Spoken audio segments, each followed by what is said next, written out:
আমি মনে করি যে বছরে দুবার নিয়োগ হবে। এভরি ইয়ার আমি টেট নেব, এভরি ইয়ারের অন্তত ন্যূনতম দুবার নিয়োগ হবে আগামী এক বছরের মধ্যে, আগামী 2023-এর মধ্যে। এটা কিন্তু আমার মনে হয় যারা টেট পাস করে আছেন কেউ কিন্তু বসে থাকবেন না। টেট এবং রিক্রুটমেন্ট এ দুটো কিন্তু এক নয়।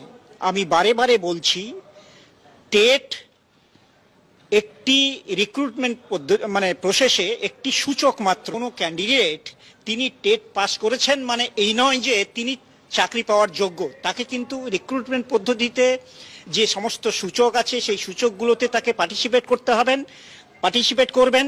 তার ভিত্তিতে মেধা তালিকা তৈরি হবে এবং তার নিয়োগপত্র হবে অ্যাকর্ডিং টু মেধা তালিকা। আমি মনে করি যে বছরে দুবার নিয়োগ হবে। এভরি ইয়ার আমি টেট নেব, এভরি ইয়ারের অন্তত ন্যূনতম দুবার নিয়োগ হবে আগামী এক বছরের মধ্যে, আগামী 2023-এর মধ্যে। এটা কিন্তু আমার মনে হয় যারা টেট পাস করে আছেন কেউ কিন্তু বসে থাকবেন না।